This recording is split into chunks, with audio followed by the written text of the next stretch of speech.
guys, welcome. Of course the cat decides to start mouthing. Just got the Valve Index in. You can see here Valve Corp. We're going to be doing a unboxing. Alright Kitty, do you really have to...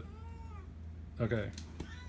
She's been quiet this whole time. I swear every time I start to record something she starts going off. But we just got this in literally today, so I'm going to be unboxing it, and I'll have it all up for you guys. Alright, we'll be right back. And we're back. So I've just got the box off. Here it is. I gotta be honest, I don't remember how heavy the Vive was, but holy crap. The box at least is fairly hefty. Now you see Valve Index. It's pretty much just a nondescript black hard cardboard box. Alright, so we'll get the rest of it opened up. Alright, quick correction. Here are some contents and everything on the side of the box, which I actually didn't miss. That just goes to show, check every side. Okay, and here we are, the moment of truth. I've cut the stickers, and let's open this bad boy up. Ta-da! I gotta say, the box, like I feel like all that weight was just in the box. It's got like a lot of padding, and I really like how everything's got its own little like nook. The Vive was pretty good with it. First reaction though, I feel like this one is a little better. Of course, it makes the box, you know, heavier, so you gotta take that with it. So obviously here's the controller that everyone is gaga over. I still don't 100% understand how it detects your freaking fingers, so we'll have to definitely play with that. I mean, because like there's no, I mean, I guess those are sensors on it. I don't know. I apologize, guys. I don't phone a whole lot with, or I don't record a whole lot with my phone, so we gotta do what we can. All right, but let's start breaking this out. I'm obviously recording this in segments because I don't really have a stand or anything for the phone, so I'll kind of pull stuff out and turn it on, and I'll just have to put it all together at the end. I am really excited to try the joystick. I mean, that's seemed to be one of the things everyone always said the Rift was so much better at than the Vive. Personally, I never had an issue with the touchpad controller. I mean, I still use it almost every day, so I've never had to replace it, but it's gonna be really fun to try it out. All right, we'll be back. All right, guys, this is gonna be, it's probably gonna be really choppy, but just want to show like how awesome this was. Like it literally even has these little finger holes for you to grab on and lift this tray right out, which makes it super easy to get to the stuff below it. I don't know, maybe, I mean, it's such a small thing, but like that's just crazy useful. All right, so I already broke open this little box here. They've got like a manual in every language you can imagine in it. At first, when I pulled them all out, there you go. I was like, oh my god, like I do not want to read through all of that. But it's one for each, basically each language that they support. So we're gonna break this out. Luckily, since I already have a Vive, I'm gonna be able to skip hopefully a lot of that because I've already got Steam VR. You know, I've already got all of that stuff set up. PC, you can see I'm actually working on a VR chat model, but I mean all of that's already set, so hopefully it won't take much to get all of this. Let's see, I guess we'll cut it there and I'll be back with some more in just a moment. Okay, just to give an update, I've got the Valve sensor up on that tower there. Just moved the Vive one onto the wall there. I always had issues with that wall mount, so I don't know. These are going to be temporary, and then I'll move them around as needed. On this wall, I actually did the other way around. I've got the Valve mount on the wall, the Vive still on the tower. Probably because I don't know if that's a Gen 1 or Gen 2, and you can use additional sensors with the Index. So if I can use that, I'll probably use it maybe like in that corner over there or something for now. But obviously I'll readjust. I'm going to try to mount everything and see if I can't get the mount stable again. So anyway, the step I'm on is actually apparently to plug the head cable in. So that's what I'm working on. Once I get that plugged in, we will come right back to you. Alright guys, and we're back. And as you can see, we have the cable running up. It is finally plugged in. Trying to decide what to unplug. I've got way too many USB devices. We have the controllers on, which then started Steam VR. And so I'm in the process of updating, because of course there's updates.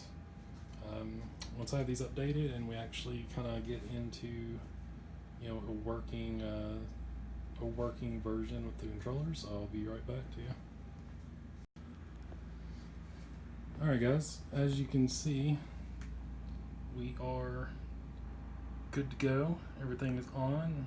It's detecting 2 sensors, 2 controllers, the headset. I'm assuming since my Vive base stations aren't showing up, they are 1.0s. I'll have to look into that. I'm pretty sure they were anyway. But we've got the controllers on. We have the headset hooked up. And oh my gosh, I just got to show this. First off, look at this. It comes with like a freaking neck pad. Like that. Okay, so like I spend a lot of time, because obviously I stream, and I do a lot of VR, like especially VR chat. And like just something so simple like that, a little piece of foam, and it feels like so soft and comfortable. It just slides right in that little groove. Obviously you can take it out if you don't want it. The padding, I haven't actually put it on my head, but just feeling the padding of this feels amazing. This little section right here is also pretty impressive. Like the whole little section comes out, and you've got like this little like goggle frame, and it connects with magnets. I don't know if it'll focus on that or not. Probably not. But there's magnets, and of course that's pretty soft. It is kind of thin, but I've like held it up to my face and it fit pretty snug, so we're about to try it out. And you heard it just, you know, kind of clicked right in there with the magnet. I honestly don't know on the front here. This little shielding pops off with a magnet too. Let's see if I can take it off here. I realize I'm like standing in my light. My light in my room is pretty bad. But let's see if we can pop it off.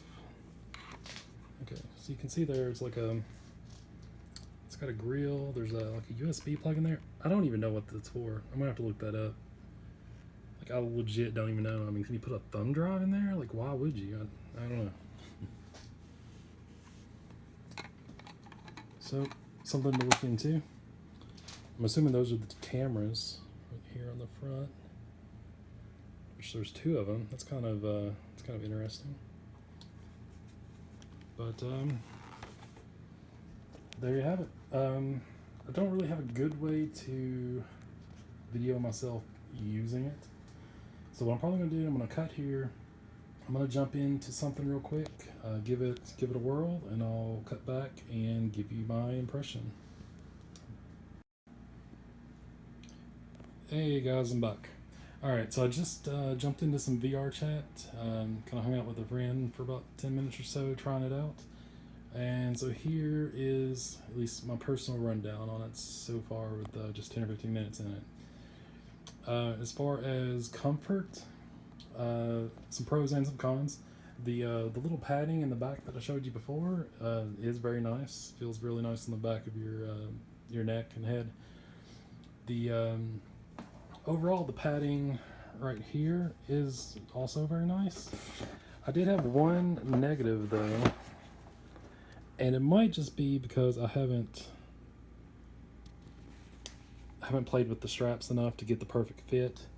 But right, I think it was actually the ridge here on the lenses was pressing right into like the top ridge of my nose and forehead, and like I'm not going to show it, but there's actually even like a red mark. Now granted, I'm one of those people, like I tighten this thing down pretty well, and then I've kind of got a big head as it is, so I was able to move it around and lessen that up. And I think if I work more maybe with the strap a little more. I can get it to where that's not going to be an issue.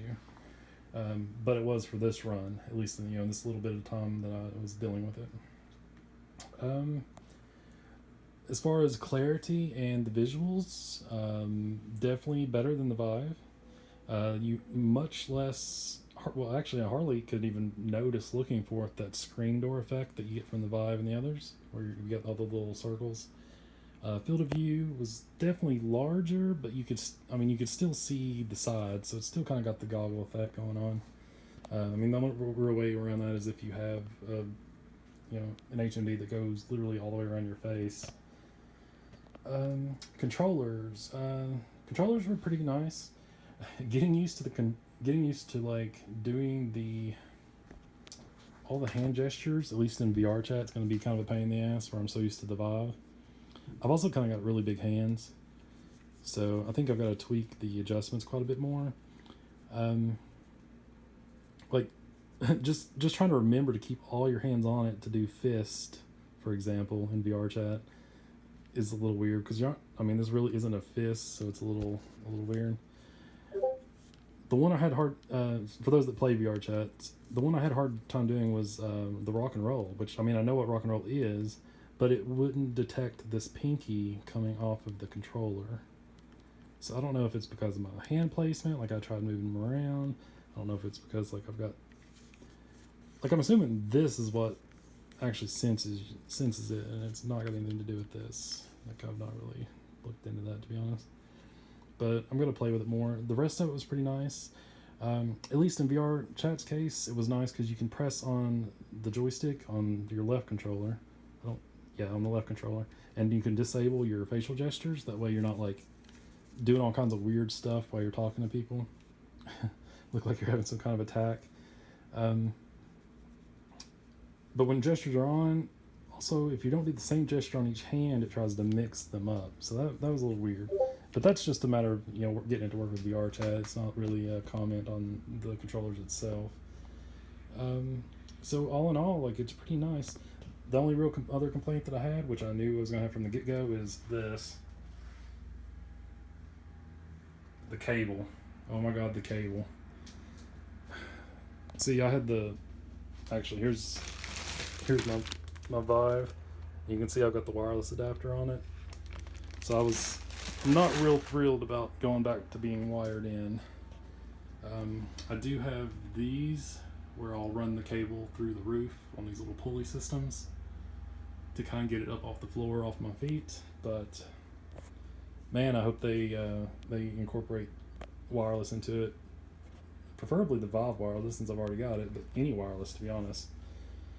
Alright, well guys, I think that's going to be it for me. I'm going to get these on the chargers, and I'll be streaming here in a couple hours and be trying them out some more, probably again in VR chat, just so I can hang out with friends while I do it. So, I hope you all have a good day. Thanks for watching. Peace out.